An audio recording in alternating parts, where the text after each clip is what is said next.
नमस्कार, महाराणा 2024 देख रहे हैं आप और मैं हूं आपके साथ अंकुर पांडे। रांची लोकसभा चुनाव का दिन जैसे जैसे नजदीक आ रहा है वैसे वैसे चुनावी तपिश बढ़ती जा रही है। रांची लोकसभा के 6 विधानसभा क्षेत्र में प्रत्याशी लगातार पसीना बहाते नजर आ रहे हैं। एक तरफ एनडीए के प्रत्याशी संजय सेठ हैं तो दूसरी तरफ इंडी गठबंधन की प्रत्याशी पूर्व केंद्रीय मंत्री सुबोध कांत साय की बेटी यशस्विनी साय मैदान में नजर आ रही हैं। वहीं चुनावी रण को लेकर के रांची की जनता का मूड कुछ अलग ही है। देखिए हमारे संवाददाता सूरज कुमार की एक खास रिपोर्ट जिसमें रांची की जनता का मूड क्या है।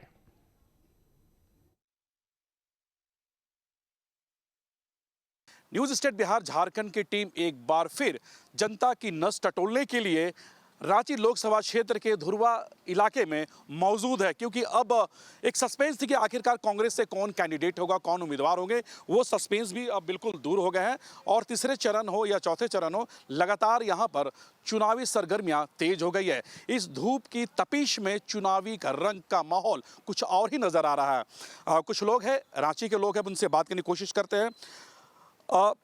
अब एक बार फिर एक कांटे की टक्कर देखने को मिल रही है। सुबोध कांत की बेटी यशस्विनी, जो कि लोगों ने कभी नाम नहीं सुना था, और एक तरफ संजय सेठ। क्या लगता है किन किन मुद्दों को लेकर आप ही ना बोल रहे हैं कि कांटे की टक्कर है? जो कैंडिडेट को नाम ही नहीं सुना तो कांटे की टक्कर कहाँ से है? कोई कांटे की टक्कर नहीं है, वन साइडेड है। किन मुद्दों को लेकर वोट करेंगे? देश का विकास, देश का विकास, देश का डेवलपमेंट, यही पर मुद्दा, यही ना मुद्दा है, देश आगे बढ़े और क्या है। कैसा काम हुआ? अगर हम इस पहले जो सिटिंग एमपी है संजय सेठ, कैसा काम हुआ रांची में? बहुत अच्छा काम करते हैं। जो जरूरत पड़ता है, जब जिसको जरूरत पड़ता है बुलाता है, आते हैं। जो सार्वजनिक काम है, इंडिविजुअल काम से हमको मतलब नहीं है, सार्वजनिक काम करते हैं। बहुत एचईसी एम्प्लॉय हैं, रिटायर हो चुके हैं। अभी एचईसी की भी तो स्थिति खराब है, लेकिन कोई ध्यान नहीं दे रहा है, कोई नेता मंत्री देगा। सवाल है कि यहाँ पर बहुत विसंगतियाँ हैं कंपनी में, हम रिटायर हुए उस कंपनी से, क्या ध्यान देगा आदमी? एक न मशीन है, न कुछ काम करने का व्यवस्था है, न यहाँ कोई परमानेंट स्टाफ है, यहाँ कोई डायरेक्टर एचईसी का अपना नहीं है, वो भेल से लोन पर सब है। तो यही सब है। 18-20 महीने का सैलरी इन लोगों का बाकी है, काम 1 रुपया का नहीं है। कैसे कारखाना चलेगा? सरकार पैसा देगी, पब्लिक का टैक्स का पैसा इसको खाने के लिए, ऐसे चलेगा देश? नहीं, ऐसे नहीं चलेगा। कैसे चलेगा देश? सवाल ये खाना है, कमाइए और खाइए, मेहनत कीजिए, ऑर्डर लाइए, ऐसे चलेगा। रोजगार की गारंटी तो दे रहे हैं आपके केंद्र मंत्री और आपके केंद्र सरकार। हाँ, अब इन लोगों से ही पूछिए सब। चलिए कुछ और लोग हैं, किन मुद्दों को लेकर आप वोट करेंगे चाचा? यही विकास, आपका मुद्दा विकास ही है और क्या। कैसा विकास हुआ रांची में? ठीक है, यही खाली एचईसी पर में थोड़ा सा ध्यान देना चाहिए। क्योंकि सबसे बड़ा कारखाना एचईसी, हजारों एम्प्लॉय हैं यहाँ पर जो अभी सड़क पर हैं। तो हाँ, मदर इंडस्ट्रीज है, लेकिन नेताओं की ध्यान इस पर क्यों नहीं गई? अब क्यों नहीं गई सो तो हम नहीं कह सकते हैं, लेकिन जो भी आवे शासन में एचईसी पर में फर्स्ट उसको ध्यान देना चाहिए। जो ये मदर इंडस्ट्री, किस प्रांत का आदमी यहाँ काम नहीं करता था, किस प्रांत का आदमी का काम नहीं कर, कौन देश का आदमी नहीं था यहाँ, और उसका ये हालत हो गया। हम लोगों का भी हालत खराब, रिटायर्ड हैं, यहाँ न कुछ फैसिलिटीज है, न कुछ हॉस्पिटल में था, फ्री हॉस्पिटलिटी मिलेगा, कुछ नहीं मिलता है। जाते हैं, वो डॉक्टर है, वो कुछ लिख देगा, जाकर के आप दुकान से खरीद करके लीजिए, कुछ नहीं मिलता। जैसे शिकायत ऊपर लेवल के अधिकारियों से नहीं करते हैं? अरे क्या करेंगे, कोई सुनने वाला रहे तब तो आप शिकायत कीजिएगा। चलिए, मुद्दा क्या होगा आपका? अगर हम रांची लोकसभा क्षेत्र की अगर बात करें, 2 कैंडिडेट अब यहाँ पर चुनावी मैदान में उतर गए हैं, तो किन मुद्दों को लेकर आप अपना वोट करेंगे? मुद्दा तो विकास ही रखेंगे, और जिसको जो अब तो हमसे तो कोई पूछने के लिए नहीं आएगा जो आपका है। चलिए, हम पूछ रहे किसको वोट देंगे आप? नहीं सुनिए, इतना तो हम नहीं बोल सकते, लेकिन आपका मुद्दा विकास होगा। हाँ विकास। आपका मुद्दा क्या होगा? हमारा मुद्दा एक ही है कि आपको, हम लोग तो एकदम मोदी के फैन हैं। मोदी जो है देश में बहुत अच्छा काम कर रहा है। एक उसका कहीं पैरेलल में आधा मोदी के नाम पर ही वोट हो रहा है एकदम। शिक्षा रोजगार की अगर हम बात करें तो कैसा काम हुआ है रांची में? शिक्षा रोजगार जो है ना, देखिए बेरोजगारी कभी हिंदुस्तान से या सारे दुनिया से ख़त्म कभी नहीं होने वाली है। वो रहेगा, लेकिन उसका परसेंटेज घटते बढ़ते रहेगा। हर आदमी सरकारी नौकरी नहीं दे सकती है, सरकार कहाँ से देगी, वो संभव नहीं है। वो आपको रोजगार के लिए कर रहा है, विकास हो रहा है तो कुछ ना कुछ रोड कंस्ट्रक्शन हो रहा है, बिल्डिंग बन रहा है। इस क्षेत्र में कैसा विकास हुआ है? क्योंकि मंत्रालय बगल में है, पुलिस मुख्यालय बगल में, इंटरनेशनल स्टेडियम है, हाई कोर्ट है, तो और कितनी डेवलपमेंट की ज़रूरत है? मेन था एचईसी के डेवलपमेंट पर ही बहुत कुछ निर्भर था। जो एचईसी अभी एकदम पतन के गर्त में है और वो on the verge of closure है। जब तक इसका विकास नहीं होगा तब तक इस क्षेत्र में आपकी नौकरियां की हमेशा कमी रहेगी। विकास के लिए आप लोगों को भी तो सामने आना पड़ेगा। जब तक आप सामने नहीं आएंगे, आप मुद्दे नहीं उठाएंगे, नेता तो आएंगे, अभी वोट मांगेंगे और वो जाएंगे। मुद्दा हमेशा उठते रहा है लेकिन इस पर कोई ध्यान नहीं दे रहा है। ये यहाँ एक मेजर प्रॉब्लम है और इस इंडस्ट्री को डेवलप करने के लिए अरबों का इंडस्ट्री में लगाएगा तभी इसका डेवलपमेंट हो सकता है। ये मदर प्लांट था, इसको ये इंडस्ट्री देश में लगाने के लिए एचईसी को बनाया गया था। वो आजकल तक इंडस्ट्री लग नहीं रही है, हम लोग जहाँ तहाँ से हायर करके और लगा रहे हैं। वो इंडस्ट्री जब तक नहीं कंस्ट्रक्शन होगा इस देश में तब तक इस एचईसी का डेवलपमेंट नहीं होने वाला। अदरवाइज इसको चेंज करना पड़ेगा, अपना प्रोडक्शन कुछ दूसरे साइड में लगाना पड़ेगा।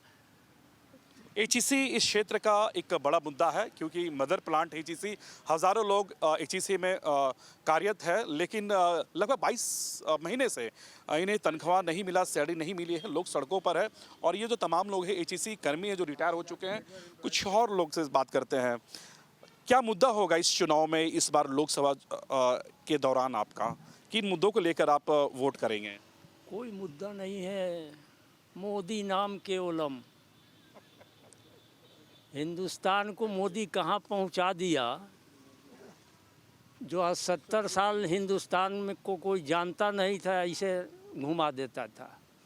आज मोदी के पीछे सारा हिंदुस्तान में विश्व लगा हुआ है। तो मोदी नाम केवलम। 90% जनता, 10% में ही चोर लोग जो है, कोई बेटी को सेट कर रहा है, कोई बेटा को सेट कर रहा है, बस यही हो रहा है। कोई बेटी को सेट कर रहा है, यानी सुबोधकांत सहाय ने जिस तरह से अपनी बेटी को कैंडिडेट के तौर पर उतारा है, और एक तरफ संजय सेठ है। एक मिनट संजय सेठ है, तो दोनों के बीच में एक फाइट यहाँ पर देखने को मिल रही है। आपके बगल में ही है यशस्वनी का घर। जानते हैं बचपन से हम लोग तो सब नौकरी चाकरी सब में देखते गए हैं बचपन से, लेकिन कोई मुद्दा ही नहीं है यहाँ। ये कोई पॉलिटिकल बैकग्राउंड कभी रहा है? आपने देखा? जब आप कह रहे बचपन से हम देखे को कोई नहीं, जीरो। ये तो बॉम्बे में रहती थी, ये तो कहाँ, यहाँ कोई चांस नहीं है। इस क्षेत्र में है कि सुबोधकांत का जो वोट है वो वोट मिलेगा, लेकिन जीतने का तो प्रश्न नहीं। ठीक है, जीतने का कोई प्रश्न नहीं है, यानी आप तो फुली कॉन्फिडेंस है कि मोदी को हमारा वोट होगा। ये मुझे बताएं कि 10 सालों में केंद्र की सरकार ने इस क्षेत्र में क्या कुछ किया है, यहाँ के सांसद ने क्या कुछ किया? रोड देख रहे हैं ना, ये 70 साल में ये रोड दिखाई नहीं दिया था। चाहे कहीं भी आप गाड़ी से जाते हैं तो देखिए, ऐसा मोदी के टाइम में दिखाई दिया। अभी हेमंत सोरेन का सरकार है, इसके पहले जो रघुवर दास का सरकार था उसके टाइम में ये सब बना है। डबल इंजन की सरकार कहलाती थी रघुवर दास की सरकार। डबल इंजन की सरकार ने कितना कुछ काम किया है, और अब फिर से एक बार इलेक्शन का टाइम है। क्या मुद्दा होगा आपका? विकास सबसे पहले तो विकास है, अब विकास हुआ ही भी है। देखते हैं जितने भी झींगी झोपड़ी है, पूरा झींगी झोपड़ी देख रहे हैं, लेकिन पूरा सारा व्यवस्था है, लाइन है, बिजली है, प्लस रोड है, पानी है, विकास हुआ है।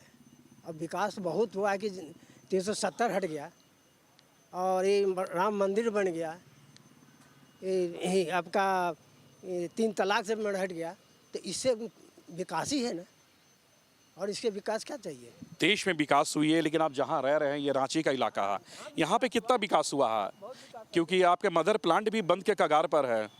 वो तो है, वो तो हाँ, वो तो इंटरनल है, दिक्कत है ही अभी। चलते बंद नहीं हो रहा है। नहीं, फिर भी उद्योग मंत्री से कई दफ़ा आप लोगों ने मिला भी, बातचीत भी हुई, लेकिन कोई समस्या समाधान नहीं हो पाया। हाँ, बातचीत हो रही है, बात हो रही है, आगे देखिए क्या होता है, वो तो गवर्नमेंट बनने के बाद ही कुछ होगा। लोग कितने सेफ है आज के तारीख में, क्योंकि लगातार जो लॉ एंड ऑर्डर की स्थिति है लगातार आपने देखा कि गिरती जा रही है। छिनतई, मर्डर, हत्या, लूट, इस मामले में अभी रांची कितनी सेफ है? नहीं, अभी सेफ है, भी पहले से बहुत सेफ है और काफ़ी सेफ है। आपका क्या मुद्दा होगा सर? बस भ्रष्टाचार ना हो, विकास हो, सबको रोजगार मिले, बेहतर शिक्षा की व्यवस्था हो, गरीबों पर अधिक ध्यान दिया जाए, ठीक नहीं, इंफ्रास्ट्रक्चर हो, इस तरह की मदर इंडस्ट्री जो बंद होने के कगार पर इसको प्रोत्साहित किया जाए, बस यही मुद्दा है। हम वृद्ध लोग हैं, हम लोगों को पेंशन नहीं मिल रही, वो मिले, पेंशन हम लोगों को चाहिए। एक चीज़ जो तनख्वाह थी आपको भी मालूम होगा, अगर यहाँ के होंगे आप तो बिल्कुल बहुत थोड़ी बहुत तनख्वाह मिलती थी हम लोगों को, तो पेंशन मिले हम लोगों को, ये मुद्दा होगा मेरा। और फिर कैंडिडेट को देखेंगे, कैंडिडेट कैसा है। कैंडिडेट तो पूरा क्लियर है, एक तरफ संजय सेठ, दूसरी तरफ सुबोधकांत सहाय की जो बेटी है। सहाय जी का तो है कंट्रीब्यूशन, नो डाउट, HEC में उनका कंट्रीब्यूशन है जिसको हम भूल नहीं सकते हैं, बट जो नई कैंडिडेट आ रही है उनका कोई कंट्रीब्यूशन नहीं है। उनके नाम पर भले हम लोग देख सकते हैं उनको, नहीं जीरो हम तो नहीं कहेंगे, उनके नाम पर, सुबोधकांत के नाम पर उनकी बच्ची को हम वोट कर सकते हैं, बट उनका कोई कंट्रीब्यूशन नहीं है। सुबोधकांत जी का है, इसको हम स्वीकार करेंगे HEC के लिए जी। और पूछिए। मुद्दे कई हैं और रोजगार हो, शिक्षा हो, कुछ और भी लोग हैं, हम उनसे बात करने की कोशिश करेंगे। लेकिन सबसे बड़ी बात है, आज के तारीख में जो कैंडिडेट कांग्रेस ने प्रत्याशी के तौर पर उतारे हैं, उसे लोगों का कहना कि हमने कभी देखा नहीं है। किसी ने कहा कि सुबोधकांत के चेहरा को देख के हम लोग वोट करेंगे। कुछ महिलाएं, हम उनसे ही बात करते हैं, आखिरकार आज के तारीख में महिलाएं कितनी सेफ है, कितनी सेफ आप लोग अपने आप को मान रहे हैं आज के तारीख में? जो जिस तरह से छिनतई होती है, चैन की छीनना, तो ये वो, कितनी सेफ है आज के तारीख में महिलाएं, ये बताइए। बताइए कितनी सेफ है? उन्हीं से कितनी सेफ है? हमसे नहीं। क्या कहेंगे? अच्छा, किस मुद्दे को लेकर इस बार आप वोट करेंगे चुनाव के दौरान? मुद्दा क्या होगा? क्या मुद्दा होगा? किन मुद्दों को लेकर वोट करेंगे इस बार चुनाव में आप? बताइए। हाँ, ये मुद्दा क्या होगा आपका, ये हमें बताइए। किन मुद्दों को लेकर वोट करेंगे? अब तो चुनाव भी माने कोई काम लेके जाइए हाँ। तो जो कुर्सी पर बैठ जाते हैं वो काम नहीं करते हैं, है कि ना? आपके हिसाब से अगर जो भी जीत के आए तो वो काम करे? हाँ, वो काम करे, जो जीत के आवे सो काम करे, जो लोग कहे वो करें। क्या? बिल्कुल सही बोल रहे हैं। आप क्या कहेंगे? हम तो वही कहेंगे भैया, जो वो लोग सुख में जाएंगे, कुर्सी पकड़ेंगे, तो हम लोग को तो सुख होना चाहिए, हैं? बाबू साहब AC रूम में बैठते हैं लेकिन जनता धूप में रहती है। बाबू साहब AC में बैठते, जनता धूप में रहती है। चुनाव हो जाएगा तो फिर पूछूं नहीं आएंगे। अच्छा, अभी नेता तो आ रहे हैं चुनाव के टाइम में घर में? नहीं, अभी तो नहीं। हाँ, तो अभी चुनाव का टाइम है, वो तो आएंगे ही। तो 10 गो आएंगे। और जीतने के बाद? जीतने के बाद कोई नहीं आएंगे, कि मरते हैं कि जीते हैं।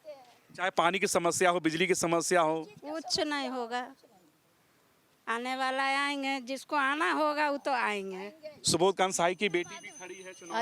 अच्छा, चलिए ठीक बात है, अच्छा बात। बीजेपी या कांग्रेस? अब देखा जाएगा, जब वोट करेंगे अब उस समय देखा जाएगा। इस बार हम जेबे नहीं करेंगे वोट देने के लिए। ये तो अधिकार है आपका, आपको वोट देना चाहिए। हमारे घर में बोलते हैं कि अधिकार को नहीं छोड़ना है, तुम वोट जरूर दो, अधिकार मत छोड़ो। हम बोले क्यों जाएंगे, इतना काम में नहीं होता है।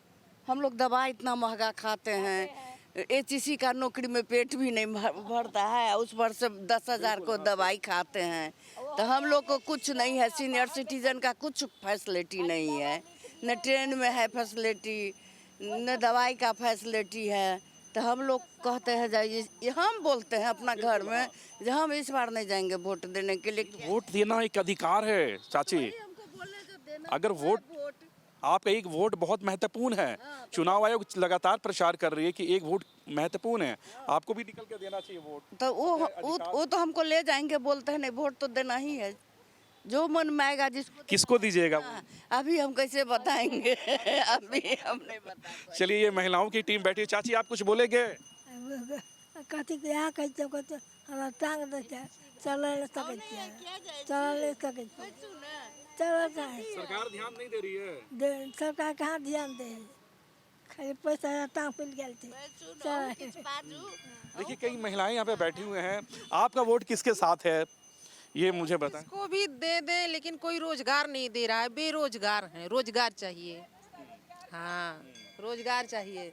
हाँ बेरोजगार, हम खुद बेरोजगार हैं, ग्रेजुएट हैं, हम खुद बेरोजगार हैं, हमें रोजगार चाहिए। क्यों वो तो कह रहे कि मोदी गारंटी है, लोगों को नौकरियां मिल रही है। नहीं है। मोदी लोगों का लोग बैठे हुए, हम खुद बैठे हैं, कोई गारंटी नहीं है।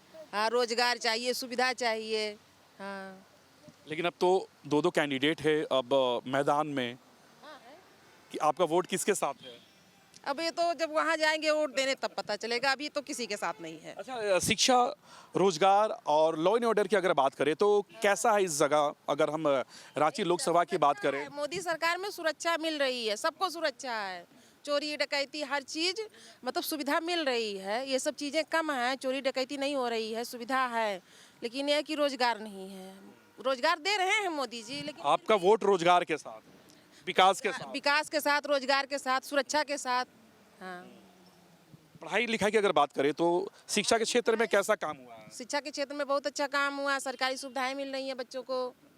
हाँ तो जैसे बच्चे शिक्षित हो रहे हैं, सरकारी सुविधा मिल रही है, लेकिन ये है कि रोजगार चाहिए। हाँ रोजगार, शिक्षा, स्वास्थ्य, ऐसे कई मूलभूत जो सुविधाएं हैं वो तमाम ये जो महिलाएं हैं वो मांग कर रही हैं, और इनका साफ कहना है कि हमारा वोट उसी को होगा जो शिक्षा, विकास, रोजगार की बात करे। हालांकि ये देखिए रांची लोकसभा का क्षेत्र है और तमाम लोगों की जो अपनी अपनी राय है, लेकिन यहाँ के एक मदर प्लांट है एचईसी जो बंद के कगार पर है। लोग सड़कों पर आ गए हैं, आंदोलन कर रहे हैं। 2 साल लगभग 22 महीने से इनको तनख्वाह नहीं मिली है। तो ऐसी स्थिति में आर्थिक स्थिति बिल्कुल दिन पर दिन खराब होते जा रही है। कई नेताओं ने आश्वासन दिया कि एचईसी प्लांट बंद नहीं होगी, जो भी समस्या है उसे पूरा कर लिया जाएगा, लेकिन अब तक चाहे बीजेपी की बात कर ले, चाहे कांग्रेस की बात कर ले, सिर्फ राजनीतिक रोटियां सेकने के लिए पहुंचती है, लेकिन काम धरातल पर नहीं दिखती है। हालांकि अब ये देख रहे हैं कि 2 कैंडिडेट रांची लोकसभा में हैं, भाजपा से संजय सेठ और दूसरी तरफ कांग्रेस से पूर्व केंद्रीय मंत्री सुबोधकांत सहाय की बेटी यशस्वनी, जो लगातार अभी कैब कर रही है। अब ये दोनों के बीच में सीधी टक्कर है। अब ये देखना कि रांची की जनता किसे जिताकर पार्लियामेंट भेजती है। अपने वीडियो जर्नलिस्ट अमित